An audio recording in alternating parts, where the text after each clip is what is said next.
Hello everyone, नमस्कार। आप सभी को बिहार अड्डा 24/7 यूट्यूब चैनल पर आप सभी का बहुत बहुत स्वागत है। मैं हूं प्रियंका, आपकी हिंदी विषय की अध्यापिका। और आज की इस क्लास में हम पढ़ने वाले हैं हमारे कवि और उनकी रचनाएं। साथ ही साथ हमारे भक्ति काल से भी कुछ प्रश्न होंगे, हमारे आदि काल से भी कुछ प्रश्न होंगे। तो जल्दी से आप सभी लाइव आ जाइए। साथ ही साथ इस लाइव सेशन की लिंक को अपने सारे दोस्तों के साथ शेयर करो, चैनल को सब्सक्राइब करो। कमेंट बॉक्स में मुझे बताओ कि आपको हिंदी से कौन सा टॉपिक पढ़ना है। जल्दी से शीघ्रता के साथ आप सभी अभ्यर्थी आ जाइए। आप सभी का इस सेशन में बहुत बहुत स्वागत है। आप सभी से निवेदन है कि कक्षा में पूरे समय तक रहिए। जब तक क्लास चलती है 40 से 45 मिनट, सभी कक्षा में पूरे समय तक रहिए, ठीक है। और वो अभ्यर्थी जो परेशान है बैच को लेके, तो बैच के रिगार्डिंग, बैच की टाइमिंग क्या होगी, बैच कैसे खुलेगा, सब कुछ आपको बताया जाएगा। आप परेशान मत होइए, ठीक है। शशिकला, कंचन प्रिया, बैच आपको ऐप पे शो हो जाएगा, अड्डा 24/7 ऐप पर, ठीक है। कंचन, हाँ, गोधूली भाग 2 भी हम पढ़ेंगे और कुछ वर्णिका भी पढ़ेंगे। सभी कुछ पढ़ेंगे जो हमारे पाठ्यक्रम के हिसाब से होगा, सिलेबस के हिसाब से होगा। चलिए तो आरंभ कर देते हैं हम हमारी क्लास। अगर आपने अभी तक अड्डा 24/7 ऐप डाउनलोड नहीं किया है तो सबसे पहले इस ऐप को डाउनलोड कीजिए। आप देख सकते हो ऐप में ढेर सारे फीचर्स हैं जो आपके लिए बहुत ज़्यादा यूजफुल हैं। साथ ही साथ बिहार अड्डा 24/7 यूट्यूब चैनल को सब्सक्राइब कीजिए, ठीक है। चलिए आ जाते हैं हम हमारे पहले प्रश्न पर। तो पहला प्रश्न है, बहुत ध्यान से प्रश्न पढ़िएगा। प्रश्न है हमारा, आदिकाल का संभावित समय आरंभ कौन सा माना गया है। आदिकाल का संभावित समय आरंभ मतलब जो आदिकाल हम सभी जानते हैं कि हमारा जो हिंदी पद्य साहित्य का इतिहास है उसको 4 वर्गों में बांटा गया है। आदिकाल, भक्ति काल, रीति काल और आधुनिक युग, ठीक है। आधुनिक युग के नाम से बांटा गया है। अब यहाँ पर आधुनिक काल का जो समय है वो 1050 ईस्वी से 1375 ईस्वी तक होगा। अब इससे आपका एक प्रश्न जरूर पूछा जाएगा, आदिकाल से हो, चाहे भक्ति काल से हो, चाहे रीति काल से, इसके बारे में हम पूरी जानकारी देंगे। क्या लिखा है, हिंदी साहित्य के विकास के जो विभिन्न काल हैं वो इस प्रकार से, जैसे सबसे पहले आपका आदिकाल, ठीक है। आदिकाल को वीर गाथा काल भी कहा जाता है, जो कि 1050 ईस्वी से 1375 ईस्वी के मध्य माना गया है। आदिकाल की ही पहली रचना है पृथ्वीराज रासो, जो हमारे हिंदी साहित्य का पहला महाकाव्य है। उसके बाद हम आएंगे भक्ति काल पे। तो भक्ति काल है 1375 ईस्वी से 1700 ईस्वी तक, ठीक है। भक्ति काल को हिंदी साहित्य का स्वर्ण युग कहा जाता है, ठीक है। स्वर्ण, अब प्रश्न ये भी आ जाएंगे कि भक्ति काल को हिंदी साहित्य का स्वर्ण युग किसने कहा। स्वर्ण युग भी कहा है, स्वर्ण काल भी कहा है, ये विशेष प्रश्न पूछे जा सकते हैं। फिर आता है रीति काल, जो कि 1700 ईस्वी से 1900 ईस्वी के मध्य तक का है। उस दौरान जो कवि थे उन्होंने जो प्रचलित जो रीतियां चल रही थी उनसे परे रचनाओं को लिखा हुआ था। उसके बाद आधुनिक काल जो 1900 ईस्वी से अब तक चला आ रहा है, ठीक है। तो अब आप देख सकते हैं कि हमारा जो काल है वो महत्वपूर्ण टॉपिक है, आदिकाल, भक्ति काल, रीति काल। तो इनसे जितने भी संभावित प्रश्न बन सकते हैं, हमें हर एक प्रश्न की जानकारी होनी चाहिए, ठीक है। तो अब यहाँ से उत्तर क्या हो जाएगा, समय आरंभ पूछा है तो आंसर हो जाएगा विकल्प डी, 1050 विक्रम संवत से कब तक, 1375 तक। क्लियर है। चलिए, साइंस से पेपर 1 क्वालिफाइड हो शशि कुमारी, अगर आपका सब्सिडरी लैंग्वेज रहा हुआ है हिंदी, जो कि आपने 3 से 4 वर्ष तक पढ़ा है, तब आप फॉर्म भर सकते हो, ठीक है। चलिए आगे आ जाते हैं। इसके बाद हमारा दूसरा प्रश्न है, भक्ति काल को हिंदी साहित्य का स्वर्ण युग किसने कहा। बताइए, भक्ति काल को हिंदी साहित्य का स्वर्ण युग किसने कहा। जॉर्ज ग्रियर्सन, रामचंद्र शुक्ल, बाबू गुलाब राय या फिर श्याम सुंदर दास। सभी को जवाब देना है, सेशन को लाइक और शेयर भी करते जाना है, ठीक है। समल प्रताप सिंह, रस पूछ रहे हो, रस का मतलब होता है आनंद, ठीक है। हिंदी साहित्य का स्वर्ण युग किसने कहा है। सभी को जवाब देना है, सेशन को लाइक और शेयर भी करना है। ठीक है, चलिए तो यहां पर अगर हम प्रश्न देखेंगे कि भक्ति काल को हिंदी साहित्य का स्वर्ण युग किसने कहा है, तो इस प्रश्न में थोड़ा सा विवादास्पद है। स्वर्ण काल भी कहा है, स्वर्ण काल भी कहा है और स्वर्ण युग भी कहा है। ठीक है, तो स्वर्ण काल कहा है जॉर्ज ग्रियर्सन ने, स्वर्ण काल कहा है जॉर्ज ग्रियर्सन ने। ठीक है, यहां पर सही उत्तर है श्याम सुंदर दास, विकल्प डी। भक्ति काल को हिंदी साहित्य का स्वर्ण युग श्याम सुंदर, ये जो प्रश्न है ये विवादास्पद प्रश्न है। कुछ लोगों का मानना है रामचंद्र शुक्ल है, जबकि यहां पर मैंने आपको क्लियर कर दिया है कि स्वर्ण काल कहा है जॉर्ज ग्रियर्सन ने और श्याम सुंदर दास ने स्वर्ण युग कहा है। तो ये जो प्रश्न है ये विवादास्पद प्रश्न है। कुछ विद्वानों का मानना है रामचंद्र शुक्ल, जबकि इसका वास्तविक उत्तर हो जाएगा श्याम सुंदर दास, विकल्प जो डी है वो इसका सही जवाब हो जाएगा। ठीक है, इसमें बहुत ज्यादा कंफ्यूजन होती है, सभी को होती है, लेकिन जो बेसिक जो चीजें बताई जाती हैं उनको याद क्या होता है, जो विवादास्पद प्रश्न होते हैं वो परीक्षा में नहीं पूछे जाते हैं।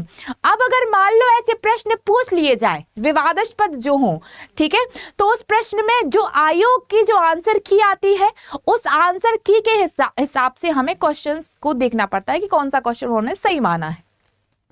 ठीक है, चलिए इसके बाद हमारा प्रश्न है पूर्व मध्यकाल का समय कौन सा माना गया, बताइए।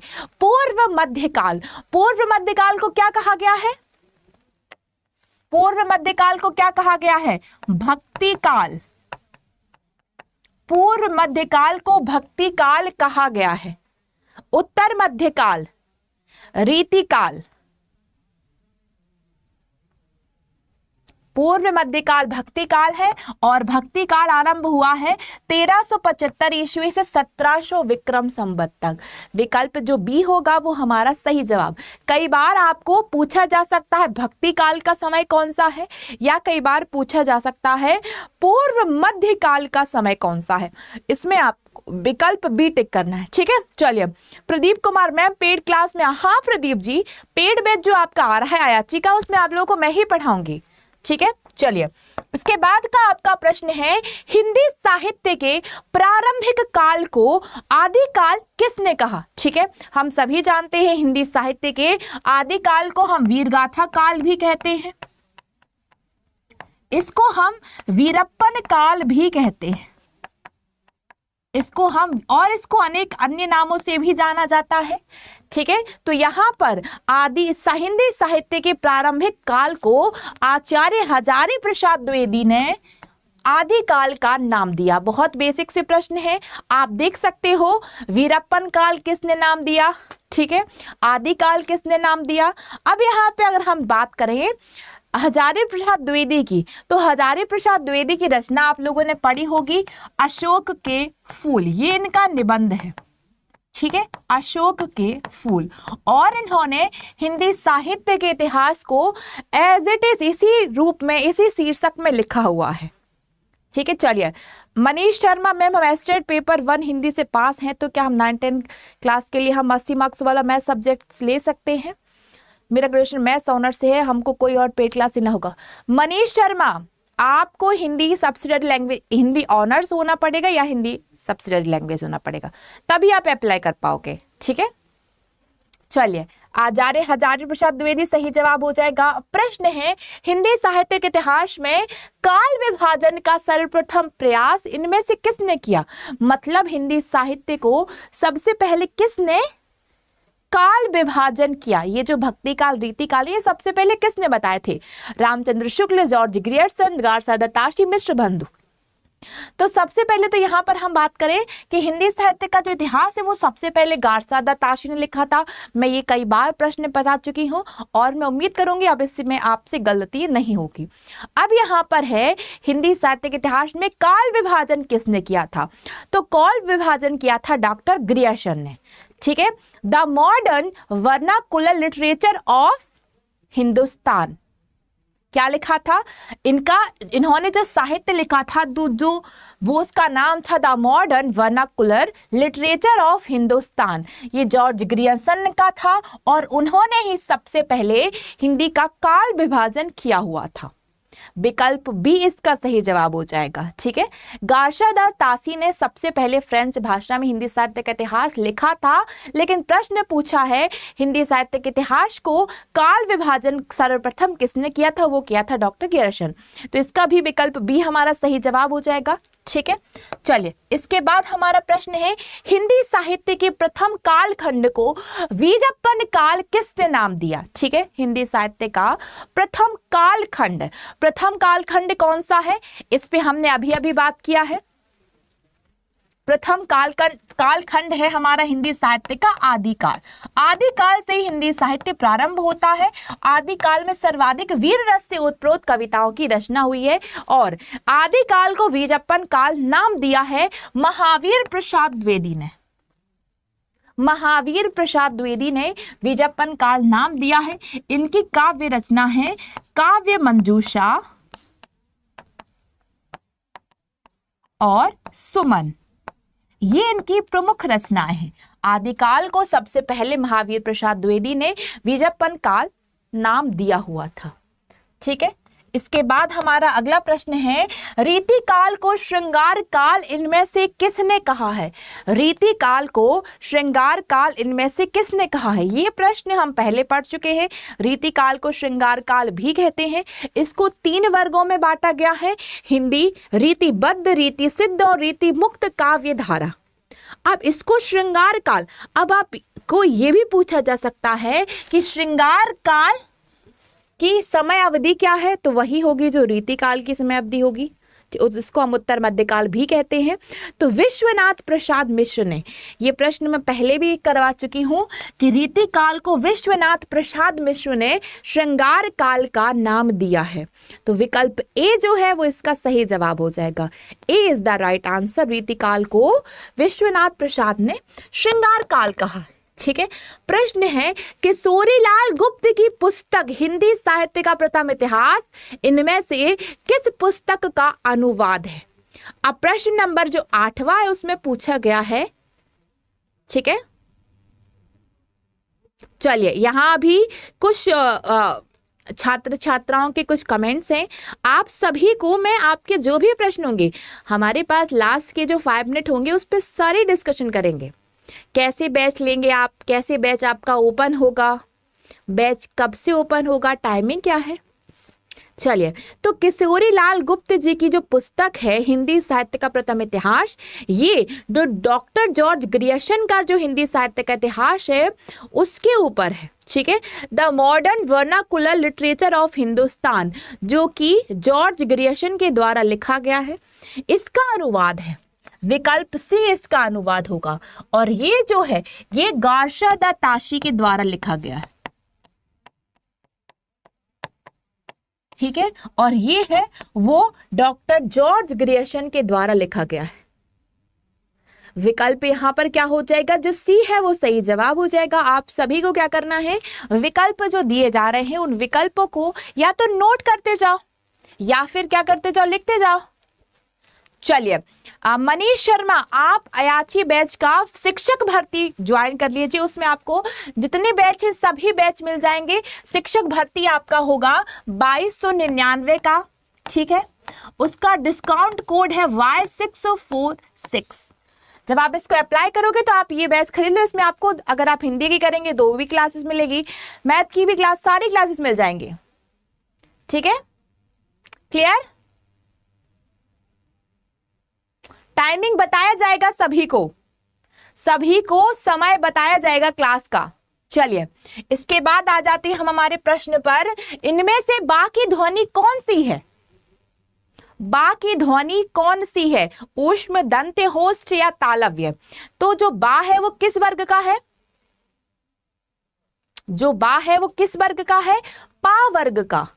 पा, फा, बा, पा वर्ग का तीसरा अक्षर होता है बा। ठीक है, पा वर्ग का तीसरा अक्षर होता है बा। जब हम बोलते हैं बा तो हमारे होठों का स्पर्श होता है, तो ये हो जाएगा होश। तालव्य होता है चा वर्ग, दंत होता है ता वर्ग, ऊष्म व्यंजन शा शा शा हा, ये ऊष्म व्यंजन हो जाएंगे। इसके बाद प्रश्न है, इनमें से कौन सा नाम है जो मिश्र बंधुओं में शामिल नहीं है? मिश्र बंधु जिन्होंने अनेक रचनाएं लिखी, काफी हद तक इनका साहित्य में भी बहुत बड़ा योगदान रहा है, तो इनमें से जो मिश्र बंधु हैं वो कौन से नहीं है? गणेश बिहारी, श्याम बिहारी, शुकदेव बिहारी। तो इसका जो सही जवाब है वो है विकल्प डी, कृष्ण बिहारी जो है वो मिश्र बंधु नहीं है। मिश्र बंधु विनोद इन लोगों की एक रचना है, लेकिन जो कृष्ण बिहारी हैं वो मिश्र बंधु नहीं है। विकल्प डी इसका सही जवाब हो जाएगा। चलिए, प्रश्न है, हिंदी साहित्य इतिहास का प्रथम लेखक किसे माना जाता है? हिंदी साहित्य के इतिहास का प्रथम लेखक। अब देखो, अब आप इस क्वेश्चन को देखोगे तो सबको आंसर पता है कि भैया गारसा दत्ताशी इसके राइटर हैं, ठीक है। लेकिन अब जब ऑप्शन में आपको गारसा दत्ताशी नहीं दिया है तब आप क्या करेंगे? हाँ जी बताइए, जब आपको ऑप्शन में गारसा दत्ताशी दिया ही नहीं है तब आप आचार्य रामचंद्र शुक्ल पर टिक करेंगे, ठीक है। बाकी इसमें ऑप्शन में दिया है तो ये हो जाएगा हमारा सही जवाब। गारसा दत्ताशी ने हिंदी साहित्य का प्रथम लेखक माना जाता है। प्रश्न है इसके बाद हमारा, किस इतिहासकार ने कवियों का जो क्रम है वो वर्ण क्रम रखा है? बताइए। समर प्रताप सिंह। अगर आपको बहुत बेस देखो, अगर आपके पास कंटेंट है, आप पहले से पढ़ चुके हैं तो आप बिना बैच लिए भी पढ़ सकते हैं, लेकिन अगर आपके पास कोई भी कंटेंट नहीं है, आपको कोई आइडिया नहीं है, बेसिक से नॉलेज चाहिए, तब आपको बैच लेने की जरूरत है, ठीक है। तो किस इतिहासकार ने कवियों का क्रम वर्णोनाक्रम रखा है? बताइए। 12वां प्रश्न का क्या हो जाएगा? बहुत आसान सा जवाब है, गारसा दत्ताशी। विकल्प ए हमारा सही जवाब हो जाएगा, विकल्प ए, ठीक है। चलिए, इसके बाद हमारा प्रश्न है, इनमें से 84 सिद्धों में प्रथम सिद्ध कौन है? बताइए।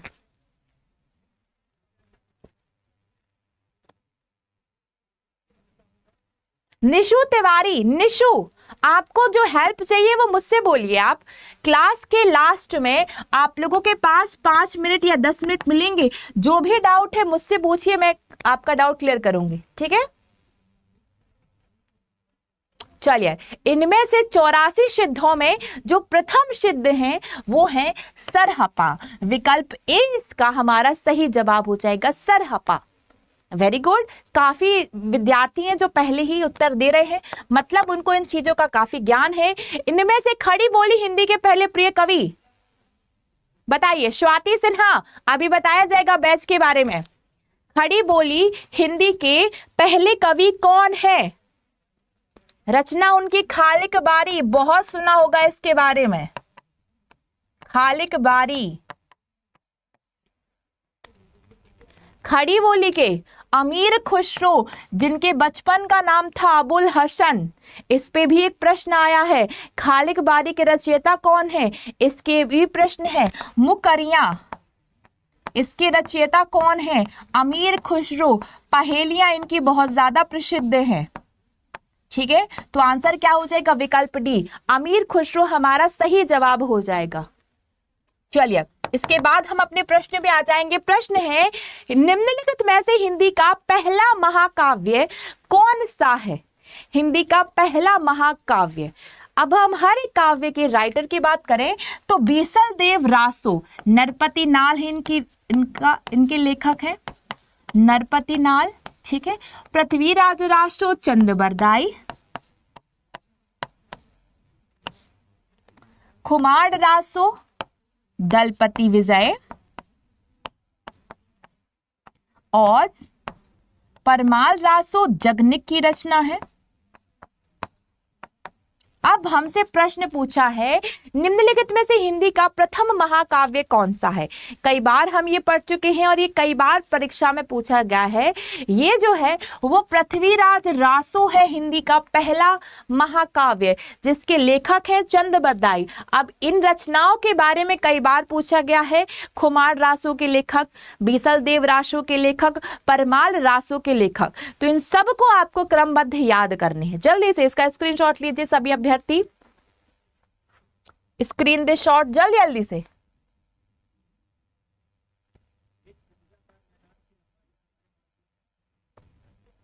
क्या हो जाएगा इसका आंसर?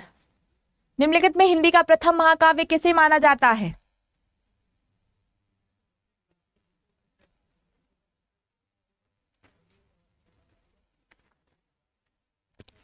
संगीता मिश्रा जी समय से आइए, आप क्लास की नियमित विद्यार्थी हैं। ठीक है, चलिए आगे बढ़ेंगे। नेक्स्ट क्वेश्चन है हमारा, रामचंद्र शुक्ल ने हिंदी साहित्य का प्रथम महाकाव्य इनमें से किसे माना है, बताइए। अभिषेक सरहपा है, उसके जो 84 संतों में से जो पहले संत है वो सरहपा हैं। कल्याणी झा 6 to 8 की क्लास होती है सुबह 11 बजे। ठीक है, चलिए तो रामचंद्र शुक्ल ने हिंदी साहित्य का प्रथम काव्य पृथ्वीराज रासो को ही माना है। विकल्प ए हमारा सही जवाब हो जाएगा।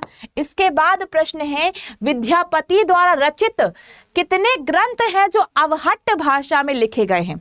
विद्यापति जी के बारे में हमने पढ़ा है, इन्होंने संस्कृत में भी अपने ग्रंथ लिखे हैं, इन्होंने मैथिली में भी अपने ग्रंथ लिखे हैं और इन्होंने अवहट्ट में भी अपने ग्रंथ लिखे हैं। ठीक है, अब यहां से हम देखेंगे तो इनके जो 2 ग्रंथ हैं, कीर्ति लता और कीर्ति पताका, कीर्ति लता और कीर्ति पताका, ये उनकी रचनाएं हैं जो अवहट्ट में लिखी गई हैं। मैथिल में लिखी गई है पदावली। ठीक है, विकल्प यहां पर जो बी है वो सही, कीर्ति लता और कीर्ति पताका। Well done everyone. Next question है हमारा, पृथ्वीराज रासो किस लेखक की रचना है? हाँ जी, चलिए अब मैं आप लोगों को थोड़ा सा बैच के बारे में बता देती हूँ। अयाची जो बैच है, अयाची जो बैच है वो दोनों के लिए है, 6 to 8 के लिए भी है और 9 10th के लिए है। अगर आप इनको अकेले अकेले खरीद रहे हैं तो ये पड़ेगा 1839 रुपए का। ठीक है, लेकिन आप इन दोनों को बैच को अगर शिक्षक महापैक में खरीद रहे हैं तो ये पढ़ेंगे 2299 रुपए के। इसके लिए एक डिस्काउंट कोड दिया जाता है Y646। अब अगर आप लोगों ने बैच नहीं लिया, देखो बैच लेने के फायदे क्या क्या है। सबसे पहले तो हमारे पास पर्याप्त कंटेंट नहीं होता है। पढ़े आप लोग मुझसे ज्यादा होंगे, आप लोग ऐसे, कई लोग ऐसे भी होंगे जो मुझसे ज्यादा पढ़े होंगे, लेकिन वो शिक्षक नहीं है, वो शिक्षक बनने की तैयार, उनको नहीं पता है किसी चीज को बहुत आसानी से कैसे समझाना है। ये ट्रिक्स हम लोगों को आती है क्योंकि हम लोग कई वर्षों से लगातार पढ़ाते आते हैं। ठीक है, तो अगर बैच लेना है तो वो कल से, यानी 9 10th का बैच 10 अक्टूबर से शुरू हो रहा है। ठीक है, तो आज ले लो, जिससे आपको पहली क्लासेस आपकी कल से ही शुरू हो जाए। ठीक है, अब आज शाम को मैं आपके 9 10th के सिलेबस पे भी डिस्कशन करूंगी। चलिए, क्वेश्चन यहां पर क्या हो जाएगा, पृथ्वीराज रासो ये चंद्रबरदाई का है। विकल्प ए हमारा इसका सही जवाब हो जाएगा। चलिए, इसके बाद हमारा प्रश्न है, मैथिली के सुप्रसिद्ध कवि कौन है? अगर हम मैथिली के सुप्रसिद्ध कवि की बात करें, ठीक है, अगर हम मैथिली के सुप्रसिद्ध कवि की बात करें तो वो विद्यापति हैं, जिनकी रचना है पदावली, जो कि मैथिली में ही रचित है। ठीक है, विकल्प डी इसका सही जवाब हो जाएगा। क्लियर? चलिए आगे बढ़। इसके अलावा हम अन्य इनकी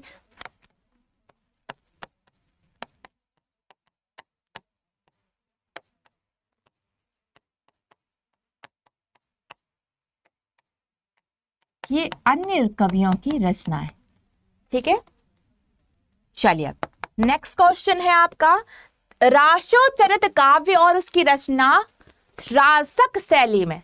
रासोचरित काव्य है और उसकी रचना रासक शैली में हुई है। ये जो कथन है ये किसका कथन है?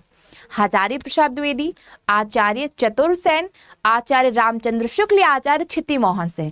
चलिए इसके समय की बात करें हम अयाची बैच की, तो 4 बजे से 6 बजे तक का इसका समय।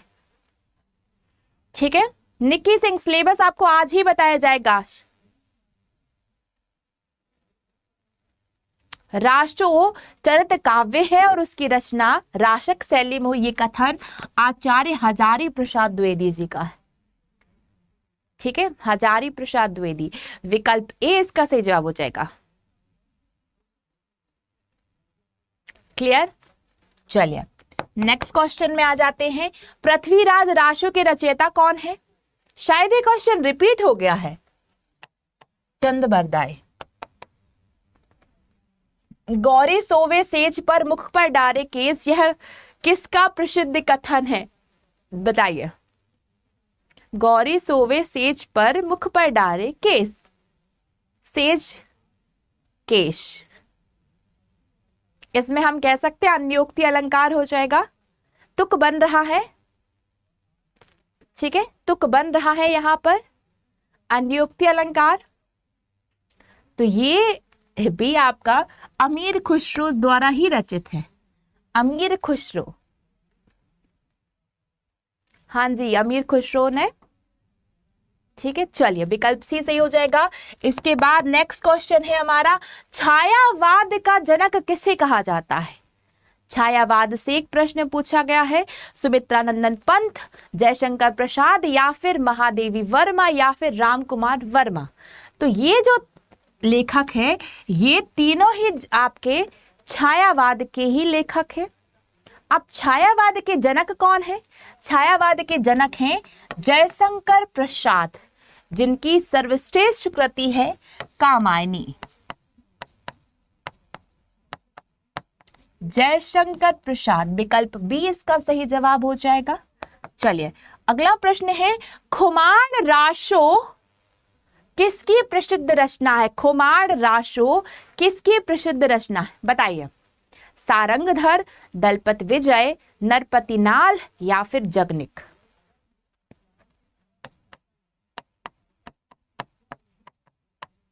बीशल देव रासो, परमार रासो,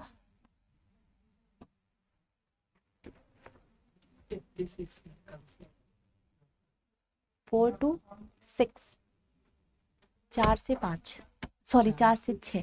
ठीक है, क्लियर? खुमार रासो किसकी रचना है? दलपति विजय। चलिए जिसको भी क्लास लेनी है उनको बता देते हैं कि बस थोड़ी देर में 10 मिनट बाद में बताऊंगी कि कैसे कैसे आपको क्लास लेनी है, तो स्टेप बाय स्टेप मुझे फॉलो करते जाना। ठीक है, सुधा केसरी हिंदी साहित्य का बुक आप किसी भी प्रकाशन की बुक ले सकती हैं। आप उपकार प्रकाशन की ले सकती हैं, आप किरण पब्लिकेशन की, आपको जो पुस्तक आपको लगता है उचित है आप वो पुस्तक ले सकती हैं। ठीक है, चलिए नेक्स्ट क्वेश्चन पे आ सकते हैं। यहां पर हम शायद कुछ भूल रहे हैं। नहीं सही है, दलपति विजय हो जाएगा। चलिए क्वेश्चन है, जही मन पवन न सरंचिए रवि शशि नहीं पवेश, यह उक्ति किस रचनाकार की है? बताइए। गोरखनाथ, बोधा, सरहपा, स्वयंभू। तो कई बार इस प्रकार से ये उक्तियां भी पूछ ली जाती हैं। तो अब ये हम कैसे बताएंगे? ये हम कैसे बताएंगे? जब ज्यादा से ज्यादा हमें इनके बारे में नॉलेज होगा तब तो हम ये बताएंगे। जब ज्यादा से ज्यादा हम प्रैक्टिस करेंगे, इसके पीछे हमारा जो बेसिक कॉन्सेप्ट है जब वो हमारे पास होगा।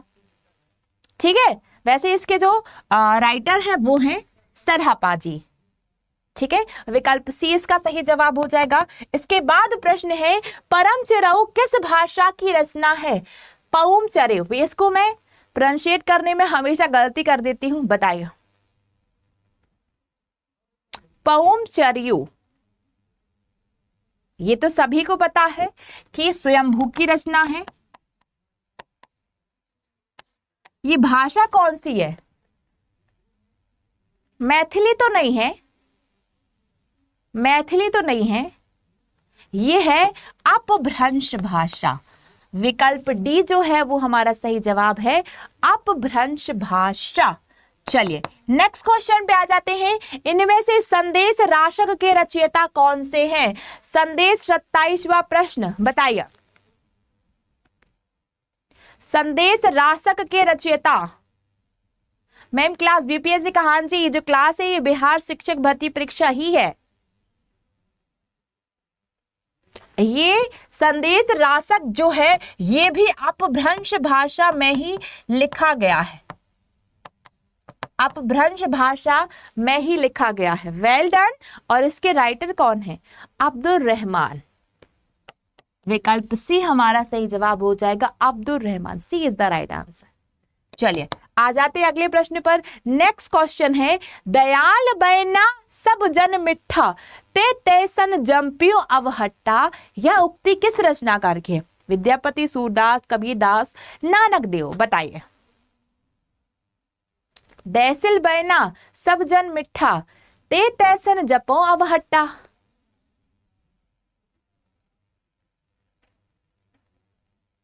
थोड़ा सा अगर इसके बारे में सोचेंगे तो ये रचना है विद्यापति की। विकल्प ए हमारा सही हो जाएगा। ठीक है, अयाची बैच लेने से टीजीटी में हम हिंदी भाषा का विकास और साहित्य पढ़ाएंगे। हिंदी का साहित्य जितने भी काल हैं वो सभी काल पढ़ाए जाएंगे। हिंदी में जितने भी मुख्य कवि और उनकी रचनाएं हैं वो पढ़ाई जाएगी। आपके जो एससीईआरटी और एनसीईआरटी के जो चैप्टर्स हैं उनके बारे में बताया जाएगा और व्याकरण बताई जाएगी। तो समस्त रूप से जो हमारा सिलेबस है वो सब कुछ पढ़ाया जाएगा आपका पेड बैच में।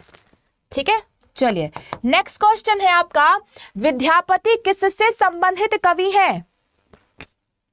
बताइए, विद्यापति किससे संबंधित कवि है?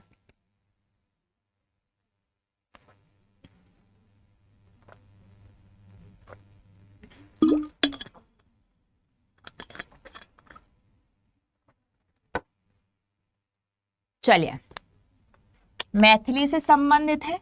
मैथिली में इनकी रचना है पदावली, ये भी याद रखना है आपको। चलिए नेक्स्ट क्वेश्चन पे आ जाते हैं। इनमें से किसी कवियों में राजकुमार के रूप में जाना जाता है? जगनिक, अमीर खुसरो, जयदेव, विद्यापति।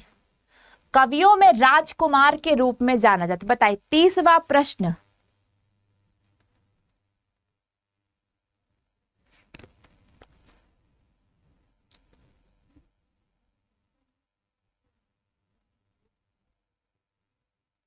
आप हिंदी के लिए 6 to 8 भर सकती हैं।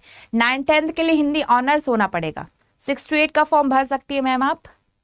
ठीक है, कवियों में राजकुमार किसे कहा जाता है? जो कि खालिक बारी के लेखक है। खालिक बारी के लेखक है। अब ये मैंने अभी अभी बताया, इसके लेखक कौन है? इसके लेखक कौन है? थोड़ा सा दिमाग पे जोर डालो तो अभी अभी बात हुई थी अमीर खुसरो, तो उन्हें ही कवियों में राजकुमार कहा जाता है। विकल्प बी हमारा सही जवाब हो जाएगा, कवियों में राजकुमार। चलिए आ जाते हैं अगले प्रश्न पर। प्रश्न है, देसिल बैना सब जन मिठा ते तेसन जपियो भट्टा। ये शायद रिपीट हुआ है। चलिए नेक्स्ट, पाली भाषा का संबंध निम्नलिखित में से किस साहित्य से मुख्य रूप से जुड़ा है? पाली भाषा प्राकृत भाषा कहां से जन्मी है? पाली भाषा से जन्मी है। बताइए। पाली भाषा का जन्म बौद्ध साहित्य से जुड़ा हुआ है। आप पढ़ेंगे सिद्ध साहित्य, बौद्ध साहित्य, जैन साहित्य, तो जो पाली भाषा का संबंध है वो बौद्ध साहित्य से है। भाट भाषा इनमें से किसे कहा गया है? डिंगल, ब्रज, पिंगल या बुंदेली? कल ही हमने डिंगल भाषा के बारे में पढ़ा है, कल ही पढ़ा है इसमें हमने। बताइए, जो आदिकाल में जिस भाषा का प्रयोग हुआ था वो थी डिंगल भाषा।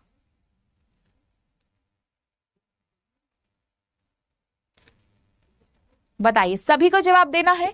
एक बार सेशन को लाइक और शेयर भी कीजिए। याद रखिए कि इस प्रकार से जो प्रश्न आते हैं, इनके जो 4 विकल्प हैं, तो उन विकल्पों के बारे में भी हमें पता होना चाहिए। हमें यहां से आइडिया लग रहा है कि किस प्रकार के प्रश्न पूछे जा रहे हैं। ठीक है, चलिए, तो भाट भाषा इनमें से किसे कहा गया है? डिंगल भाषा को कहा गया है भाट भाषा। विकल्प ए जो है वो हमारा सही जवाब हो जाएगा। चलिए नेक्स्ट क्वेश्चन पे आ जाते हैं। इनमें से आलवार महिला संत, अब आप लोगों ने पढ़ा होगा,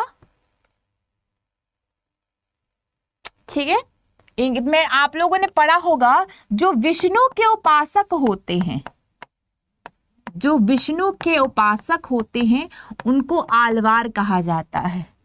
जो शिव के उपासक होते हैं इनको नैनवार कहा जाता है। नैनवार या नैनवार ऐसा कुछ होता है।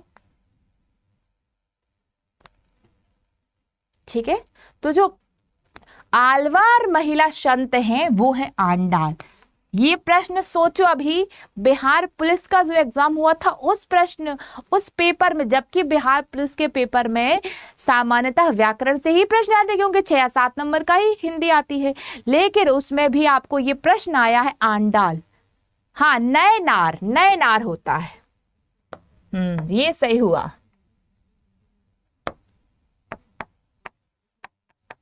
ये शिव के उपासक को कहा जाता है। ठीक है, हाँ जी सुनीता जी, आज खरीदे हो तो क्लास मिलेगा आपको। चलिए आगे बढ़ते हैं। नेक्स्ट क्वेश्चन है, अमीर खुसरो का वास्तविक नाम क्या है? अमीर खुसरो का वास्तविक नाम, सभी को जवाब देना है।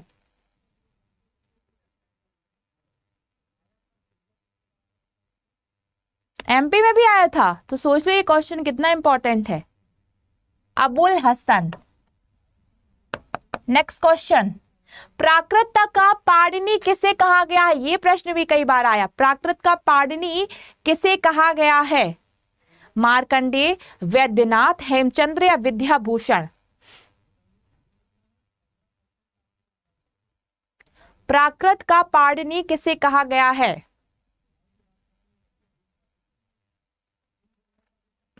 वेरी गुड, आंसर हो जाएगा हेमचंद्र, विकल्प सी सही जवाब हो जाएगा। इसके बाद क्वेश्चन है, पूर्व मध्यकाल को हिंदी साहित्य में इस नाम से भी जाना जाता है। पूर्व मध्यकाल, हाँ जी, बैच में टीजीटी हिंदी की क्लास होगी। पूर्व मध्यकाल, उत्तर मध्यकाल, वीर गाथा काल।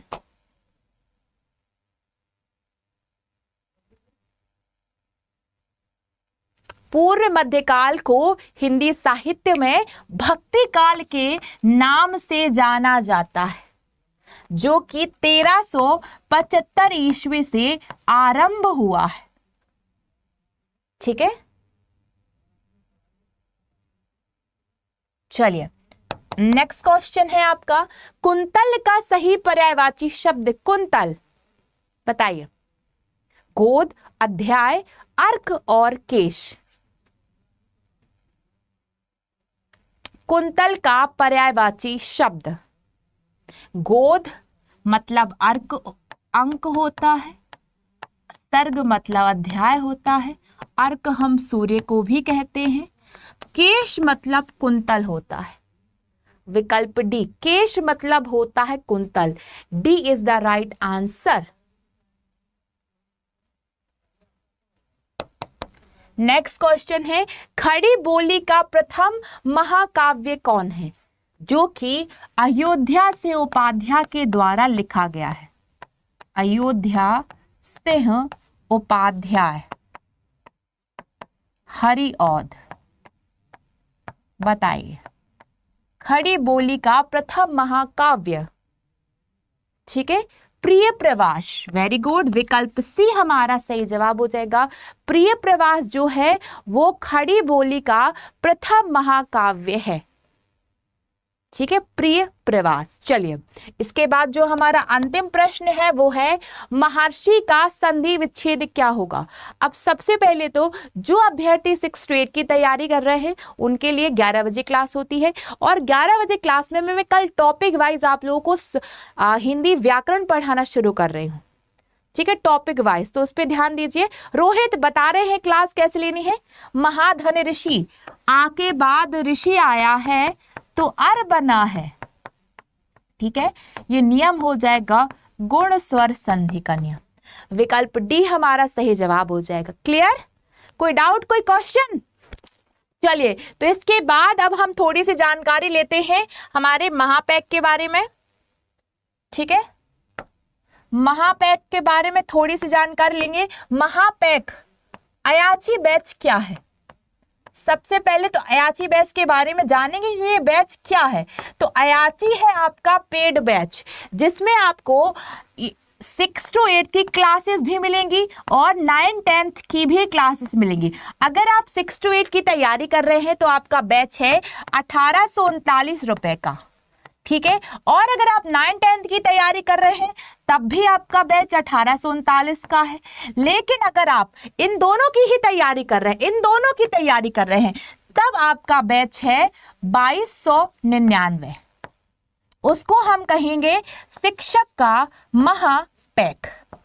ठीक है, इनके लिए डिस्काउंट कोड क्या है? Y646। अब कई अभ्यर्थियों का क्वेश्चन है बैच कैसे खरीदना है, तो देख लेते हैं। ठीक है, अच्छा सोनू राय, आपको 11 बजे वाली क्लास की टाइमिंग याद रखिए।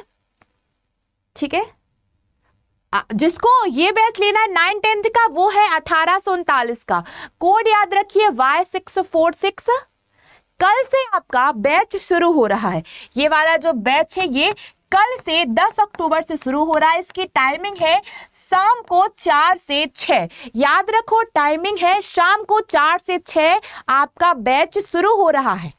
ठीक है, 4 to 6। चलिए, अब इसके बाद आपको लेना कैसे है बैच में बता देती हूं। तो बैच को लेने के लिए आपको जाना होगा गूगल पर। जैसे आप गूगल पे जाएंगे आपको यहां टाइप करना है अड्डा 24/7। आपने जैसे अड्डा 24/7 टाइप किया, जो पहली लिंक दिख रही है India largest vernacular learning platform, उस पर क्लिक कर दो। ठीक है, उसके बाद एक ऐसा पेज खुल जाएगा। उसके बाद ऑल कोर्सेज पर जाओ, गवर्नमेंट के बाद स्टेट एग्जाम पे आ जाओ। हम स्टेट की तैयारी कर रहे हैं। हाँ, ये सभी क्लासेस एग्जाम तक ही चलेंगी आपकी। ठीक है, कुमार सत्येंद्र ये पीजीटी की ही क्लास बता रहे हैं। ठीक है, पीजीटी की क्लास हिंदी की मैं ही लूंगी आप लोगों की। चलिए, अब देखो स्टेट एग्जाम पे चले गए। स्टेट के बाद आपको बिहार स्टेट को सिलेक्ट करना है। अब जैसे आपने बिहार स्टेट को सिलेक्ट कर लिया, आपको यहाँ पर दिख रहा होगा ये 9-10 का बैच है, ये 11-12 का बैच है, ये रहा आपका 6 to 8 का बैच। अब मान लो आपको केवल 9-10 का लेना है। ठीक है, केवल 9-10 का लेना है तो इस पे क्लिक करो। ये है 9-10 का बैच। अब यहाँ पे आप जाओ, व्यू ऑल कर दो तो सारे बैच आपको शो होने लगेंगे।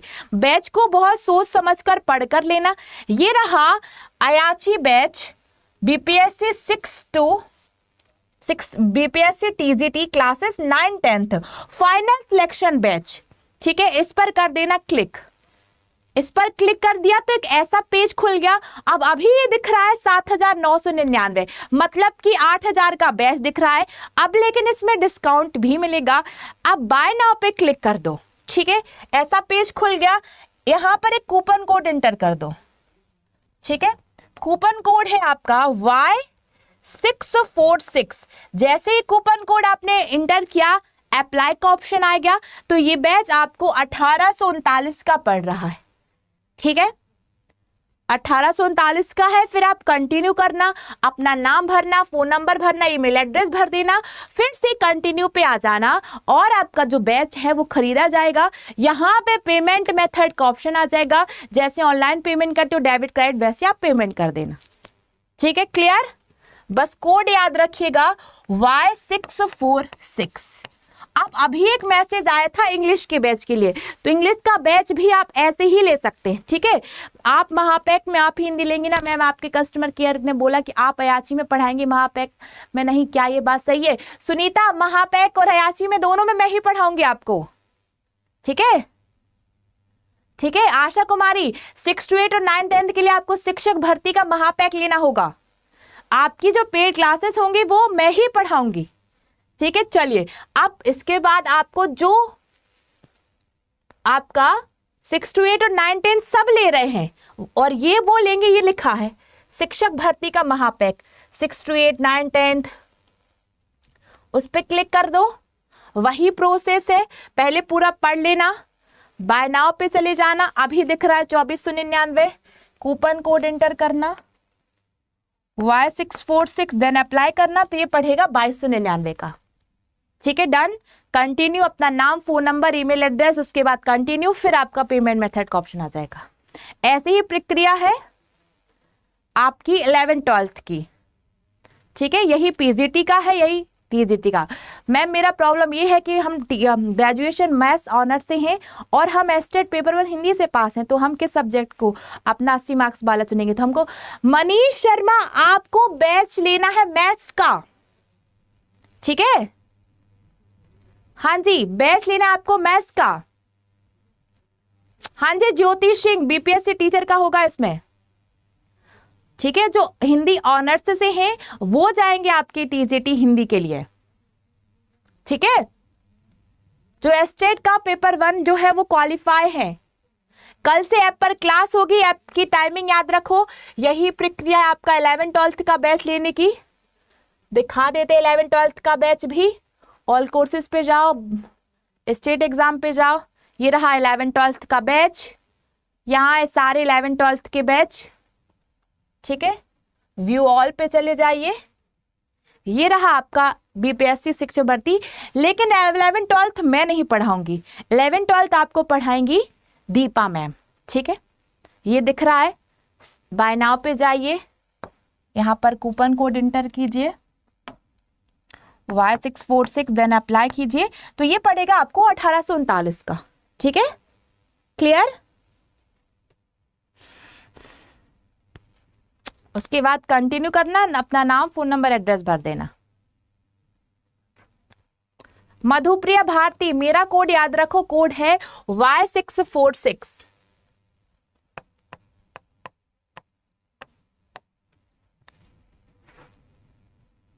जनरल पेपर हिंदी लैंग्वेज का पेड बैच नहीं है, यूट्यूब क्लासेस है, फ्री क्लासेस है, सुबह 11 बजे होती है, उस पे आ जाना, ठीक है। हाँ जी, ज्योति सिंह, पीजीटी के लिए आपका रहेगा हिंदी, ठीक है। अगर आप हिंदी से एमए है तो आपका हिंदी रहेगा, पोस्ट ग्रेजुएशन में आपका पीजीटी के लिए रहेगा। मैम 9 12 साथ नहीं मिलेगा, साथ मिल जाएगा, अभी तो बताया मैंने, साथ मिल जाएगा, ये लिखा है, ये लिखा, सबको दिख रहा है ना, 6 to 8 9 10 11 12 ये रहा, साथ मिलेगा। बाय नाउ पे जाओ, कूपन कोड एंटर करो, Y646 अप्लाई करो, तो ये 2299 का पड़ेगा, ठीक है। आपको 6 to 8 9 10 11 12 कंबाइन लेना है, तो वो पड़ेगा 2299 का। क्लियर? चलिए, तो आज की जो क्लास थी हमारी यहीं तक थी। अब मिलेंगे हम हमारी कल की क्लास में, तब तक के लिए सभी ध्यान रखिए, bye bye, take care. Santosh Kumar बता देंगे आपको।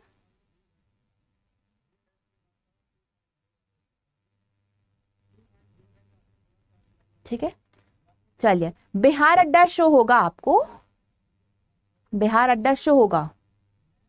चलिए, बाय बाय, टेक केयर।